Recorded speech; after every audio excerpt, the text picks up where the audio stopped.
जय हिंद दोस्तों। इस वीडियो में हम लोग करंट अफेयर्स को डिस्कस करेंगे।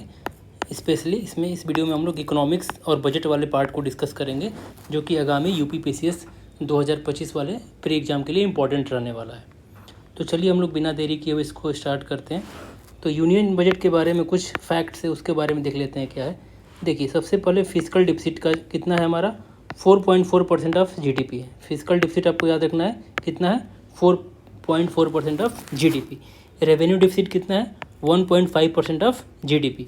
ऐसे ही क्या है इफेक्टिव रेवेन्यू डिफिसिट कितना है 0.8% है। ऐसे ही प्राइमरी डिफिसिट कितना है 0.3% है। यानी दोनों है ना, आपको माइंड में रखना है कि एक से तो कम ही है।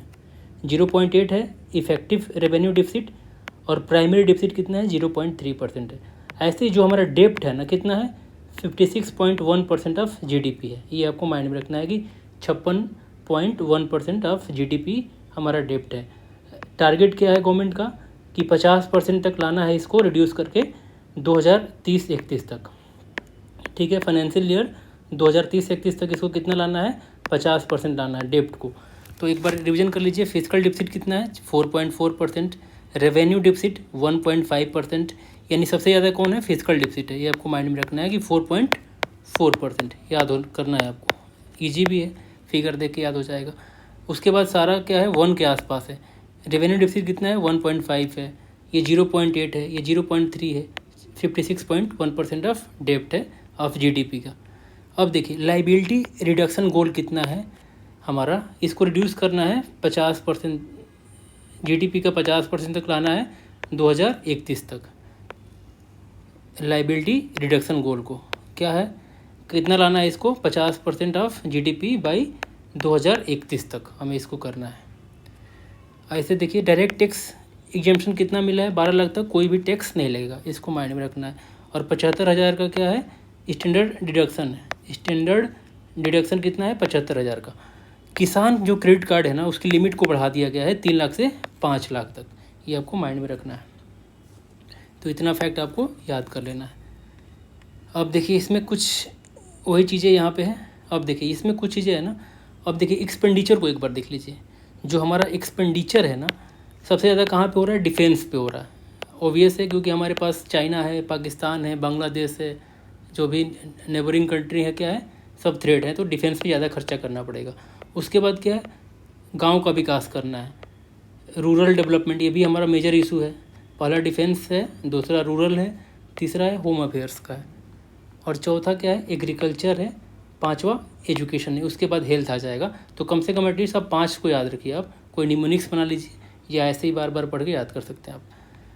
अब देखिए जो हमारे बजट में ना फोकस क्या है बजट का, गरीब, युवा, अन्नदाता और नारी पे फोकस किया गया है। गरीब, युवा, अन्नदाता और नारी, इसको आप निमोनिक्स याद कर सकते हैं ज्ञान से।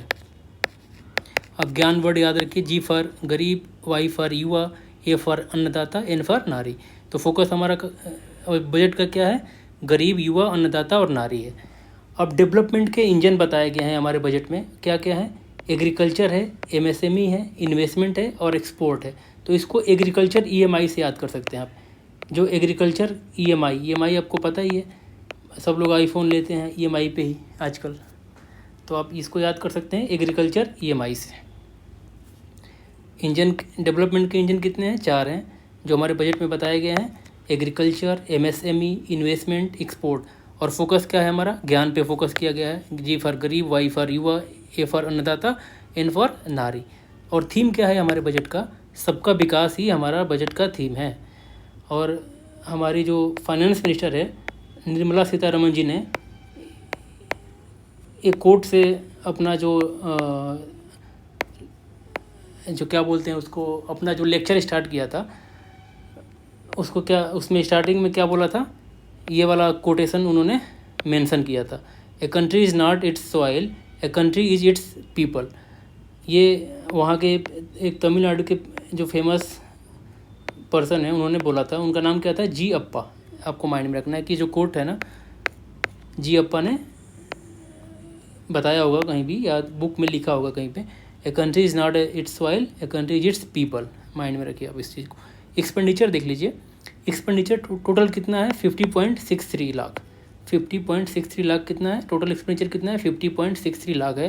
और कैपिटल एक्सपेंडिचर कितना है 11.21 लाख करोड़ है, लाख CR है, लाख CR है, 11.21 लाख CR है। और GDP कितना है ये 3.1% ऑफ GDP है। ऐसे ही इफेक्टिव कैपिटल एक्सपेंडिचर कितना है 15.4 लाख करोड़ है, CR है, ठीक है। ये ज़्यादा हो जाएगा क्योंकि इफेक्टिव है, तो कैपिटल आपको याद रखना है 11.21 लाख CR है, ठीक है, माइंड में रखिए।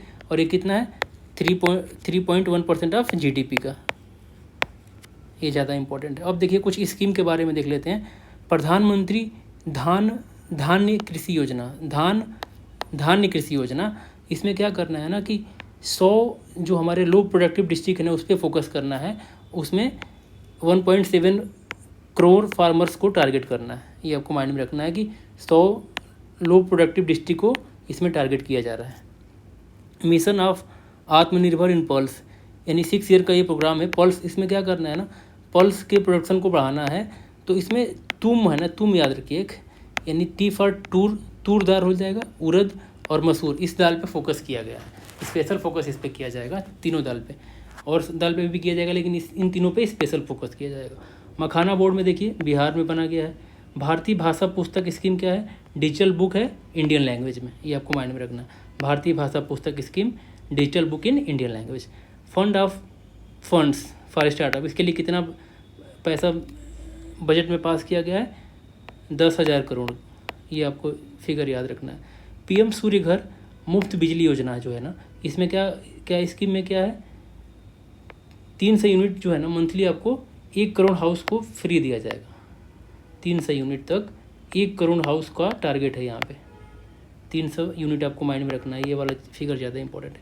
जो लखपति दीदी योजना है ना, इसमें 3 crore self help group women to become lakhpati by 2029, यानी 3 करोड़ जो महिलाएं हैं ना, सेल्फ हेल्प ग्रुप वुमेन है ना, उनको क्या करना है लखपति बनाना है 2029 तक। 3 करोड़ फिगर याद रखिए, आपको 2029 टारगेट याद रखिए, ईयर याद रखिए। अब देखिए महिला समृद्धि योजना में क्या करना है ना, ये दिल्ली का गवर्नमेंट का स्कीम है, जिसमें 2500 रुपया मंथली दिया जाएगा। उन औरतों को दिया जाएगा ना, महिलाओं को दिया जाएगा जिनका एनुअल इनकम कितना है 3 लाख से कम होगा या बराबर होगा।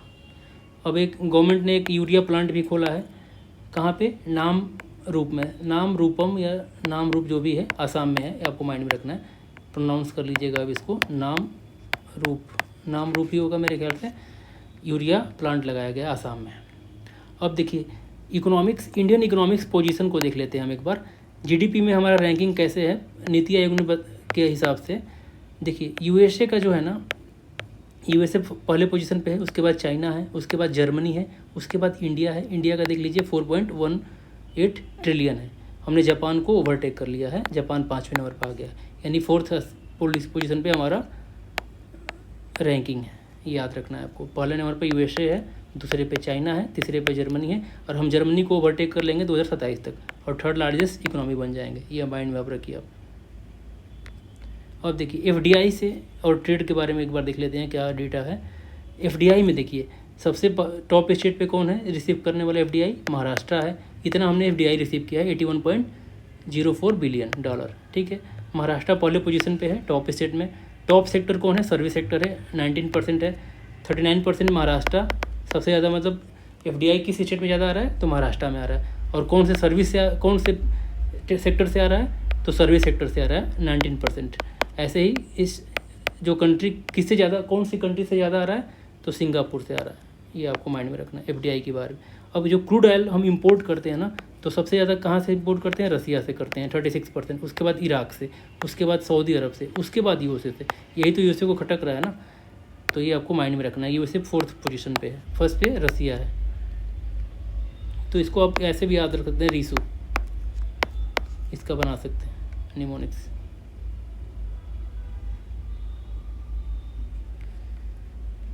ठीक है, अब पॉवर्टी इनइक्वालिटी को एक बार देख लेते हैं।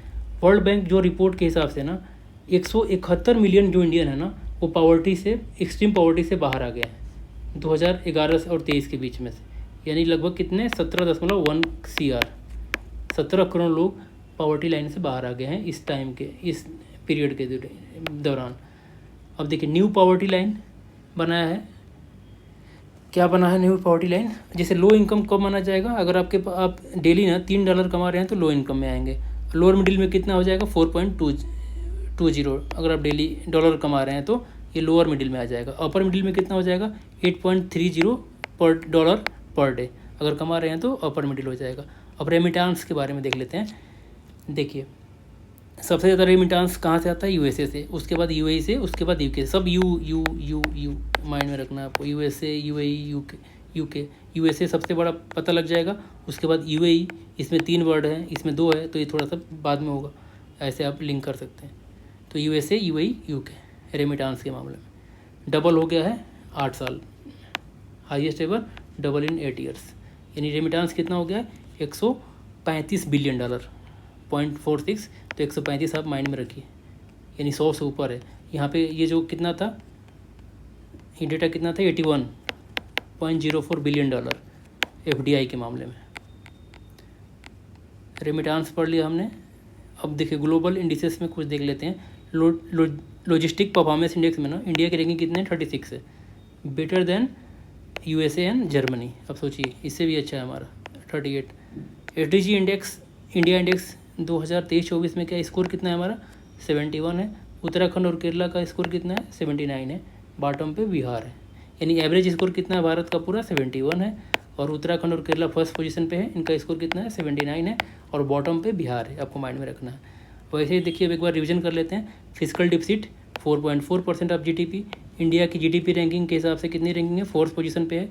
एफडीआई 81.04% बिलियन डॉलर, और टॉप पे कौन स्टेट है, महाराष्ट्र है। सेक्टर कौन सा है, सर्विस सेक्टर में ज़्यादा, सबसे ज़्यादा आता है। और उसके बाद सिंगापुर हमारा सोर्स, सबसे बड़ा सोर्स कौन सा है, सिंगापुर है।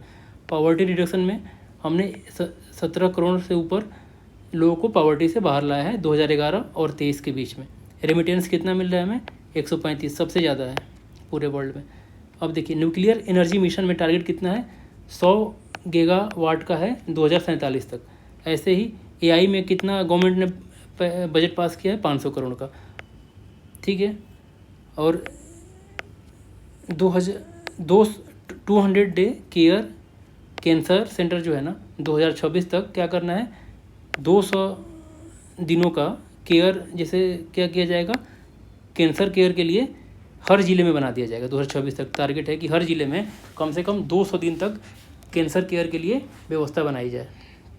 अब देखिए वही चीज़ें एक बार रिवाइज कर लेते हैं। इंजन देखिए क्या है, एग्रीकल्चर हो गया, एमएसएमई हो गया, इन्वेस्टमेंट हो गया, और एक्सपोर्ट हो गया। हमने पढ़ा था इसको एग्रीकल्चर ईएमआई से पढ़ा था। तो A for agriculture, E for export, M for MSME, I for investment. तो देखिए एग्रीकल्चर में क्या क्या चीज़ें हैं हमने पढ़ लिया इसको ऑलरेडी। पीएम धन धान्य कृषि योजना, ऐसे ही 6 ईयर पल्स मिशन के बारे में हमने पढ़ा था, जिसमें तुम से हमने याद रखा था कि इस पर स्पेशल फोकस है, तूर पे, उड़द पे, मसूर पे। ऐसे 5 ईयर कॉटन मिशन के बारे में भी इसमें एग्रीकल्चर में हमने स्कीम लॉन्च किया गया है, जिसमें 5F की बात की गई है। 5F आप देख लीजिए क्या है, फार्म से लेके फैशन तक पहुंचना है, फार्म से लेके फैशन तक इस पहुंचना है। मेरीन सेक्टर में 2nd पोजीशन है हमारा फिश प्रोडक्शन में। ऐसे ही हाई यील्डिंग सीड के बारे में भी बात की गई है। केसीसी हमने देख लिया कि 5 लाख कर दिया गया लिमिट को, और यूरिया प्लांट भी नाम रूप में लगाया गया आसाम में। ऐसे ही देखिए एमएसएमई में क्या किया गया ना कि रिवाइज किया गया एमएसएमई के डिफिनीशन को। जो माइक्रो के लिए कितना इन्वेस्टमेंट करना पड़ेगा, 2.5 करोड़, स्मॉल के लिए 25 करोड़, मीडियम के लिए 125 करोड़, और इसके टर्नओवर की बात की जाएगा ना 4 से इंटू कर देना, इंटू फोर सब में, तो अब टर्नओवर का आइडिया लग जाएगा कितना टर्नओवर होना चाहिए माइक्रो के लिए, स्मॉल के लिए और मीडियम के लिए। और 45% जो एक्सपोर्ट होता है ना वो एमएसएमई से ही होता है, आपको याद रखना। यानी 45% जो एक्सपोर्ट होता है इंडिया का वो एमएसएमई बेस्ड प्रोडक्ट होते हैं, आपको याद रखना है। तो चलिए हम लोग इसमें इतना ही करते हैं इस पार्ट में। अगले पार्ट में